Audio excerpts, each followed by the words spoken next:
जय हिंद दोस्तों, स्वागत है आपका डिकोडिंग जॉब चैनल में।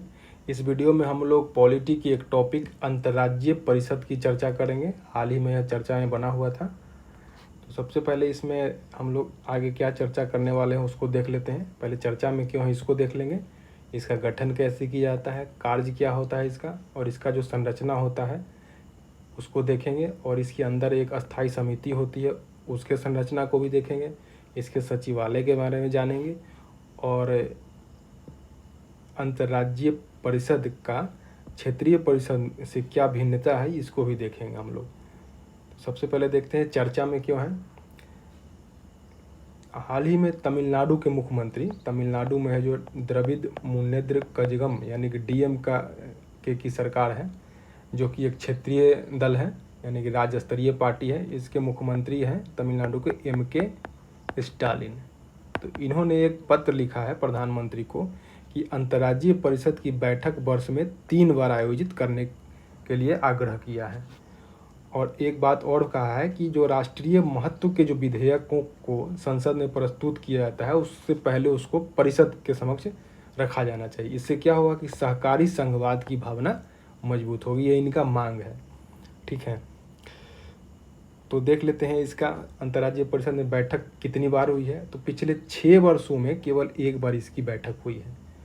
और जब से इसका गठन हुआ है, 1990 में इसका गठन हुआ है, तब से मात्र 11 बार उसकी बैठक हुई है। यानी कि लगभग 32 साल में 11 बैठकें हुई हैं, यानी कि लगभग 3 वर्ष में 1 बैठक हुई है। जबकि प्रावधान है कि 1 वर्ष में कम से कम 3 बैठकें होनी चाहिए। ठीक है, तो गठन कौन करता है इसका? राष्ट्रपति इसका गठन करते हैं आवश्यक होने पर। 1988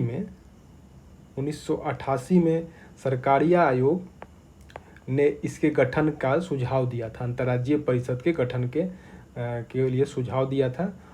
और इन्हीं के सुझाव के आलोक में 1990 में जब VP सिंह की सरकार थी, जनता दल पार्टी की सरकार थी, तो उस समय में राष्ट्रपति के आदेश से यह अस्तित्व में आई थी। और यह एक संवैधानिक संस्था के रूप में इसको गठित किया गया था। अनुच्छेद 263 में इसकी अनुच्छेद 263 में इसकी स्थापना के बारे में प्रावधान है। तो यह एक संवैधानिक संस्थान है। इसमें कई सारे फैक्ट्स हैं जो कि परीक्षा में पूछे जा सकते हैं, उसको याद रखना आवश्यक है कि इसमें कम से कम 3 बैठकें होने चाहिए साल में।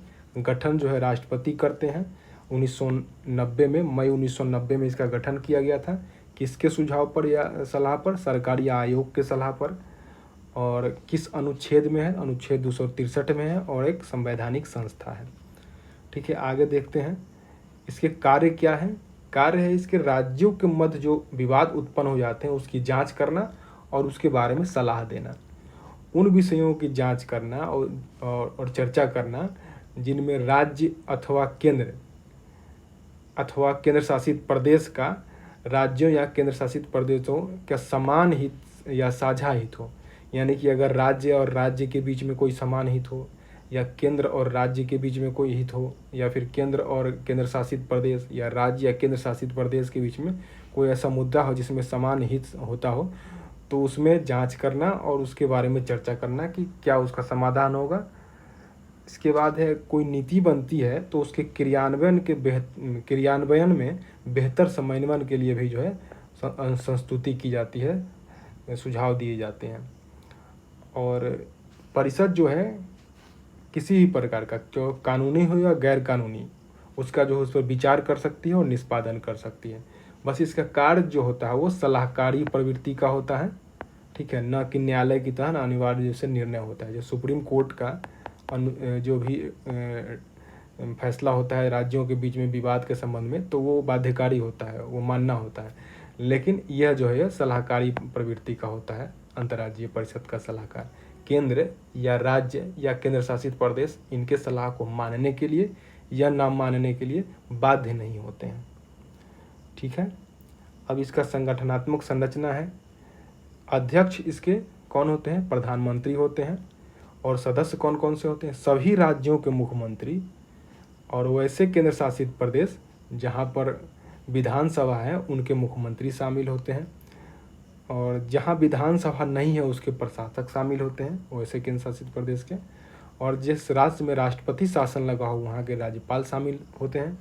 और प्रधानमंत्री द्वारा 6 कैबिनेट मंत्रियों को भी नामित किया जाता है, जिसमें से एक गृह मंत्री निश्चित होते हैं, बाकी 5 और कोई हो सकते हैं। और कभी कभी स्वतंत्र प्रभार वाले जो मंत्री होते हैं, राज्य मंत्री, उनको भी अस्थायी आमंत्रित सदस्य के रूप में बुलाया जाता है।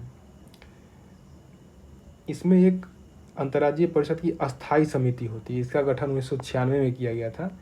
ये जो है परिषद के विचारार्थ अगर कोई मामला आता है तो उस पर चर्चा करता है।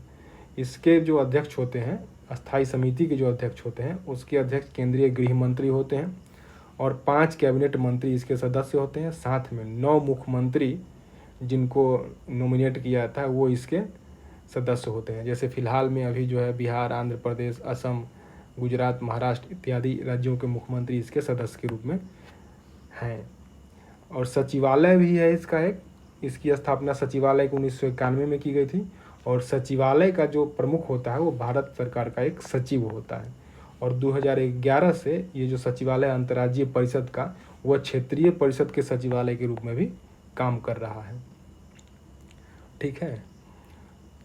और अगर इसमें वे फॉरवर्ड कहा जाए तो ये कह सकते हैं कि यदि अंतर्राज्यीय परिषद को अंतर्राज्यीय संघर्षों का समाधान ढूंढने का माध्यम बनाना है, अगर इस परिषद को और सशक्त बनाना है, तो इसकी बैठकें जो होनी चाहिए लगातार होनी चाहिए, जिससे क्या होगा कि संस्थागत जो गैप है उसको कम किया जा सकता है, उसको पाटा जा सकता है। और साथ ही जो संघर्ष है राज्यों के बीच में या फिर मतभेद है केंद्र और राज्यों के बीच में या केंद्र शासित प्रदेश को, उन मतभेदों के कारण जो किसी भी कार्य में समय अधिक लग जाता है या फिर कोई कार्य नहीं हो पाता है या समय अधिक लगने के कारण उसका खर्च बढ़ जाता है, तो उसको जो है कम किया जा सके और विकास की धारा को प्रोत्साहित किया जा सकता है या सुचारू रूप से चलाया जा सके। तो इसको वे फॉरवर्ड में या सुझाव के रूप में लिखा जा सकता है। अच्छा, एक संगठन और है जो अभी हमने पीछे चर्चा किया था, क्षेत्रीय परिषद। तो अंतर्राज्यीय परिषद और क्षेत्रीय परिषद ये दोनों अलग अलग चीज़ें हैं। अंतर्राज्यीय परिषद जो होता है वो संवैधानिक संस्था है, अनुच्छेद 263 में इसका संविधान के अनुच्छेद 263 में वर्णन है। और क्षेत्रीय परिषद जो है ये सांविधिक संस्था है, इसका मतलब है कि इसका गठन संसद द्वारा अधिनियम बनाकर किया गया है। ठीक है, तो दोनों में ये अंतर है। और अध्यक्षता में भी अंतर है, अंतर्राज्यीय परिषद की अध्यक्षता जो है प्रधानमंत्री करते हैं, वहीं क्षेत्रीय परिषद की अध्यक्षता जो है वो होम मिनिस्टर करते हैं, केंद्रीय होम मिनिस्टर यानी कि केंद्रीय गृह मंत्री करते हैं। सदस्य इसमें जो होते हैं पूरे देश के सदस्य होते हैं, पूरे देश के जितने भी राज्य हैं अंतर्राज्यीय परिषद में उसके प्रतिनिधि इसमें भाग लेते हैं। क्षेत्रीय परिषद में जो उस क्षेत्र का जो राज्य होता है या केंद्र शासित प्रदेश उसके प्रतिनिधि भाग लेते हैं। तो यही है मेन चीज़, इसका संवैधानिक और सांविधिक वाला और अध्यक्षता कौन करता है, ये महत्वपूर्ण है इसमें अंतर। ठीक है, तो यही थे टॉपिक, ये करंट में था अभी। फिर मिलते हैं किसी दूसरे करंट के इशू के साथ। Thanks for watching.